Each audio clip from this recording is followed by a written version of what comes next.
The following is a presentation of the Championship Racing Network.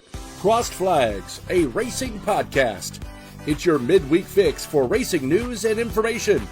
Brought to you by the Championship Racing Network. Now let's head trackside to join your hosts, Steve West and Matt Nicholson. Hey, welcome into the latest edition of Crossed Flags. Hope everything is going well with you. I'm Steve West. That's Matt Nicholson. Behind the scenes, producer John, who is covering us today. As you can tell, we're doing a home game. And producer Molly, who will be helping us out as we make sure that we get up everywhere, including Spotify. So wherever you are, CRN Live on YouTube, Talk 99.5, Real Talk 99.5 TV on YouTube, or Jocks TV. Subscribe down below. Thank you very much for doing so. And of course, like I said, if you just want the audio version as you're driving around, we got a Spotify version available as well. And you won't be missing out on much because we've only got one picture because we have one topic of conversation today, and that happens to be racing in Atlanta, or what is now called Echo Park Speedway.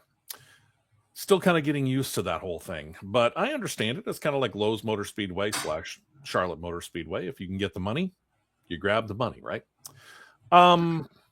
Interesting thing to note. Producer John and I were talking about it before we got into the podcast, and you and I have talked about it as well. And you and I have been there. We've seen it in person, and we've seen it on television. The racing at Atlanta Echo Park Speedway is fantastic. The problem is nobody's really going. Well, I will say this about Sunday night. The stands were as full as they've been in probably 8 years there. Thankfully, yeah. There were very, very, very few openings in the stands that you could visibly see with the naked eye, but the crowd was really, really good. And it thinned out, unfortunately, after Mother Nature came in and took a chunk out of it. Welcome to the South in summer. Yeah, and it's the double-edged sword. You certainly don't want to run a daytime race in the South in July. I get that. So you run a nighttime race, but it's the double-edged sword of running it on a Sunday night as opposed to a Saturday night. True. And they're in a stretch right now of races where they're doing Sunday night races. Mm-hmm. And if you get any kind of a delay, and you and I remember it well, we lovingly call it the 24 Hours of Darlington. The situation, though, in the 24 Hours of Darlington was that Sunday night that went into Monday morning, at least most everybody had Labor Day weekend off. So you had the Monday off. Yep. No such luck this time. Nope. But let's get down to the racing here for those who are missing out on it, because you and I, both of us, we admit this. We had our doubts when we heard about the details about the reconfiguration of Atlanta Motor Speedway. We knew it needed to be repaved. We knew that the drivers didn't care for it. The funny thing is I keep hearing, who is it? I think it's Larry McReynolds. He said it on television, and he said it on his Sirius XM satellite radio channel, in that they would talk to drivers like Jeff Gordon, and they would rant and rave about how much they loved the old Atlanta Motor Speedway and how it was aging and it became such a driver's track. And the funny thing is that he and Darrell Waltrip and whoever was up in the booth were kind of going, racing's not really all that good, guys, but you like it, so they're going to keep it as long as they can because you guys are going to raise holy hell if they change it. And then Jeff Gordon finally retires, and he goes up and he joins them in the booth, and he suddenly looks at Larry and Darrell and goes, man, something needs to be done about this track. Yeah, I mean, because 1997 was the only time it was paved, and then up until 2020, after the 2021 season, then they done the reconfiguration and repave. Yeah. So that's a substantial amount. That's 24 years of asphalt. That's a long time, especially when you consider that we do have, and a lot of people think of the South and it's hot, and yes, it is. Welcome to the South. In the summertime, it gets hot. We're talking 100% humidity, 90, 95, sometimes even 100 degrees outside. But then you get all the rains, and yes, we do get snow. It doesn't happen often, but it does, and we get down into the 20s and 30s and sometimes even the teens. So we get vast changes in temperatures throughout the course of 365 or 366 days on a leap year. That wears on a surface, and it did. And the fact that that surface lasted as long as it did, Mhm. you know, and you know, Chicago's is getting close to that length of time because Chicago's going on 25 years. yeah, you know, and I stop and I think about the fact that our home track is about ready to hit 20 years. So, you know, all of these tracks, they get age on them, they get personality. Right. The problem is that if you go too far, and they did let Atlanta go too far. Yeah, the drivers loved it when they were behind the wheel. It was a driver's track, but it was coming apart. Literally. I mean, big chunks of the asphalt surface were coming up. So they knew they had to do something. And you and I heard about the plans, and we were like, what in the world are they doing? Because we saw what they were doing, and they is SMI, the owners, Speedway Motorsports Incorporated. We saw some of the things that they did at Texas Motor Speedway, and we kind of questioned it. And not everything worked. But then they said, okay, we're going to basically make Atlanta 28 degrees of banking, and it's going to be really fast. And you and I went, you're going to do what? Mm-hmm. I mean, in regards to Texas, you really have two different racetracks in one. You do. You got two in one.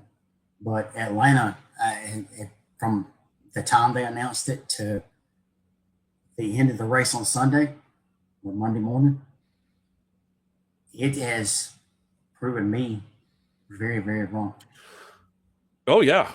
Absolutely. Any fears that you and I had about Echo Park Speedway or Atlanta Motor Speedway or whatever you want to call it were thoroughly allayed by what has happened on the track. And I'll say this, and I'll be the first person to admit it too. It's not just the Cup Series cars. The Cup Series cars have taken to this track very, very well. The O'Reilly Auto Parts Series cars are really putting on a nice show there too. Trucks are as well. Yeah.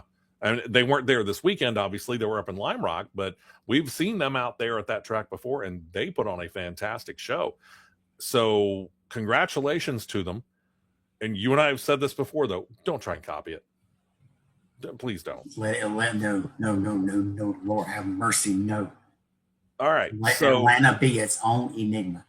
Exactly. So that brings up the question here of what's it going to take to get a sellout at Atlanta again? I mean, it's been a while, you know, but what's it going to take? I mean, you look at the grandstands and you go, why are there so many seats that are filled by ghosts or whatever it is that they're filled with? Because you can't see a body in it. And you and I have wondered that from at the track and from on television. This seems like it's one of, if not the best kept secret in the entirety of NASCAR, maybe even racing. Saturday night in mid-spring. Okay. Saturday night in mid-spring. It's not too cold, not too hot. Okay. So you'd be willing to put the first race of the year under the lights too? Mm-hmm. Okay. Would. Because when that racetrack gets cooler and gains grip, the racing gets more intense. You got that right. There's no doubt about that. There's no ifs, ands, or buts. It gets way more intense, and therefore you see these constant time after time after time after time 3 wide finishes. Yeah. Yeah. Some of the closest finishes in the history of NASCAR. Do you do the same thing in the summertime? I mean, again, you and I have looked at it. We're even though it is summer. I mean, again, we mentioned it. It's not a holiday weekend. It's a Sunday night in the summertime, and well, we saw what happened. They went into the early morning hours of Monday, and anybody who wanted to go see the race on Sunday night may have had to leave before it was over. Well, I will say this. You got to give a pat on the back to Steve O'Donnell and Ben Kennedy and those guys, because when they were announcing that when drivers back to their cars, I think at 10:15, 10:30 Central. Yeah. They're committed to running the full distance. I will give them credit for that. Yes. They said we're running the full race. Yeah. Yeah. So, I'll give them credit for that. And it was the right thing to do. And, you know, we go back to that fated year 2019 at Darlington, the fact that they committed to running the entirety of that race, the full length, is a credit to them. But again, you're ending up at 1:30 to 2:30 in the morning. Or like us, we'd see the sun come up. When we Yeah, by the time we got it, by the time we left the track, yeah. Yeah. And again, by the time we left the track, we weren't at the hotel. The sun was up by the time we hit the hotel. Yeah. Would you move that back to Saturday night? Oh yeah. Because of the quality of the event that Atlanta is putting on now, and really in both races. Right. The quality of the event. You take Atlanta and you make it your Saturday night spectacle. And considering the fact that you don't have all three top series there, again, Truck Series was in Lime Rock Park with O'Reilly and Cup in Atlanta. You can easily run an O'Reilly Auto Parts Series on a Friday night at Atlanta and then run the Cup Series on a Saturday night. They did it a few years ago. And that's, I wondered why they didn't do it. And how much of this is television, I don't know. TNT Sports may want more of the full weekend side of things instead of having to worry about a Friday night. Maybe it's CW that doesn't want to do an overdose of Friday night stuff, but whatever it is, they don't have anything in the summertime. That's what I'm thinking. It's got to be up to NASCAR in the end to say, hey, listen, for the betterment of the fans and their ability to be able to come to and stay the full length of the race, even if there's a rain delay, we kind of need to make sure that we're not running this late on a Sunday night. It's the proper thing to do. If you're going to run in Atlanta in July, you put it at night. But why you put it on a Sunday night, I'm not really all that certain. Likely it was because of television, but with NASCAR proving that they're saying what they want to do doesn't matter anymore. Now that the leadership has changed hands, right, because we've now seen that be proven twice. Because Pocono got bumped up 2 hours. Yep. Prime said, let's do it. Mm-hmm. They hit the nail on the head and they beat the rain, got the full race in. Yeah. Sunday night, rain delayed 3 hours and 5 minutes. And NASCAR says, we're running the full race. You drink your Red Bull, take your caffeine pills, whatever you want to do. Yeah. We're running the full race. Get ready, TNT Sports. You're in it for the long haul. Back to 2019. Yeah. Because you were up top, man up top, and I'd walk to the media center. Mm-hmm. And sitting in that media center was Kerry Tharp, at the time Darlington Raceway president, mm-hmm, Henry McMaster, South Carolina governor, and one of the main people at NBC Sports. I think it was Flood, his last name. Not Kurt. Yeah, but I know who you're talking about. One of the main guys for NBC Sports. Right. Yeah. And they were like, we need to just run it on Monday. And it's 9:30 on a Sunday night. And the governor speaks up and says, tomorrow with this hurricane that's in the Bahamas and releasing up the Atlantic coast, from this point to the Atlantic coast is under a state of emergency. You have to evacuate. We need to get these people out of here. Kerry Tharp looked at the NBC Sports president and said, we're racing tonight. Yep. Let's go. He put his foot down. NASCAR backed him up. And that was that. And NASCAR needs to understand. And you and I have been critical of the leadership when we felt that it deserves it. We need to praise them when they deserve it as well. And we have in the past, and we will in this particular case. It was the right thing to do. Get this race in. Don't worry about it, because what are you going to do? You're going to run it on a Monday. You're going to delay it and run it on a Monday with the potential of having some pop-up afternoon thunderstorm come in anyway. Yeah. Or midday thunderstorm come in anyway. And you're going to do it in the heat of the day because you want to get them out of there. You're not going to wait until Monday night to race it. So they went ahead and said, hey, we're committed to this. Let's go ahead and do it and get it done. Yep. And that is where credit is due. And they are making, I should put it this way, more of those proper decisions. It looks strange on paper, but when you really dig down deep into it, you begin to understand why these decisions have been made. And it brings me back to the original part of this. The racing at Atlanta Motor Speedway, where would you rank it right now on the racing when you just take it by track? Don't take it by the rules, because yes, the super speedway package at Atlanta is the same thing at Daytona and Talladega. Just take it individually by track, not by package. Where is the best racing for you, and where does Atlanta rank at it? Or is Atlanta at the top? Atlanta's number one, no question. Okay. Atlanta, in my opinion, much to the demise. I mean, to what I gotta say it, but I gotta call it like I see it. Atlanta has surpassed Talladega. Okay. Talladega dropped precipitously to you, or where does Talladega continue to fit in? Talladega's 2. Okay. And that brings us to the third track under the rules package, since we've got 2 of the 3 of them there. Is Daytona 3, or is Daytona not quite up to the snuff of a Talladega and Atlanta, and who else is doing better than they are? Kansas is 3, in my opinion. 4 is Daytona. Okay. Chicagoland, and I get it, we're only 1 race back there for the first time in, 6 years, but where does Chicagoland fit into this? 6. Okay. You're starting to see a trend here. These tracks where these cars, the Gen 7 cars specifically, can show their speed, those are the ones that we really look at, and we're thinking to ourselves, this is the best stuff out there. And I'll admit, I was not sold on the reconfiguration of how they did Texas, with turns 1 and 2 being one banking, turns 3 and 4 being another. But the racing with this Gen 7 car over at Texas is actually not to be overlooked. Then you got Vegas, then you've got Charlotte Motor Speedway. You look at those 1.5 mile tracks or the super speedway packages, and that is the best racing that this particular car has going for it. Yep, Charlotte would be 5 on my ranking. Okay. So here's the situation for us, ladies and gentlemen. If they would just put it on the right night, I think what we need to do at that point in time is make these people understand exactly how good the racing at Atlanta is. It's very underrated. You put it on the right night, you promote it in the right way, which SMI does a really good job of promotion all the way across the board, in my opinion. They do.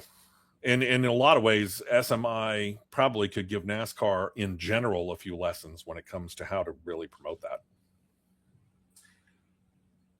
I don't want to take a dip off of that exit of the interstate, but the right night with the right promotion, with the quality of racing that Atlanta has turned into and is still producing, it could is in very large letters, it could rival the old days of Bristol Saturday night. Come on, man. And that's what it deserves. I mean, again, you and I have been there. We've seen it with our own eyes. We know what this racing does and can do. If it's me, I'm taking the video of, I don't know, 5 seconds, maybe 10 of, I don't know, pick 3 Atlanta races of this Gen 7 car and just show those endings and say, this is what you're going to miss if you're not here. Mm-hmm. It's that simple to me. Firmly. Because those finishes, I mean, razor thin. I mean, we're talking about 0.001 of a gap at the finish line. And that, you ain't getting much better than that. You ain't getting much better than that. When you can confuse the TV and the radio people as to who actually won, that right there is a really close finish. The only time I've ever seen any finish be any more confusing was the 2017 ARCA race at Talladega, when the time in his scoring had to go to the 10,000th to determine who won. Yeah. That 10,000. That is 0.00004 zeros. Yep. Welcome to Atlanta, boys and girls. Need to go check it out. If you have not yet, and if you're unsold on this new configuration or whatever it is, or last time you were in Atlanta, you thought it was boring, check it out now. Atlanta Motor Speedway's changed. That's Echo Park Speedway. That's the way that we look at it right now, and we think you ought to be looking at it as well. We got a big show to do coming up this weekend. Just starting to get into some of the news that is out there. Formula E thinks they've got something really, really hot. They went out and tested one of their prototypes at the Goodwood Festival of Speed this past weekend. We'll talk about that. Yeah, we'll actually get into that conversation. Plus, there's a whole lot more yet to come between now and Saturday morning. Hope you join us then with myself and producer John behind the scenes. And we'll, of course, have myself and Matt and John Bird at the flagship station. Hope you join us then. Once again, subscribe down below, please. We do appreciate your support as always. And we will see you Saturday morning for the big show, the Championship Racing Network.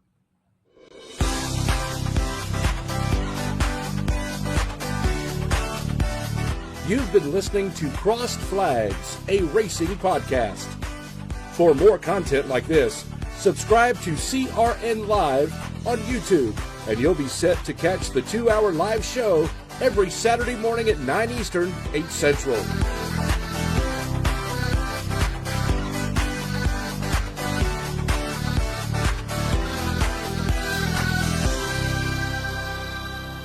This has been a presentation of the Championship Racing Network.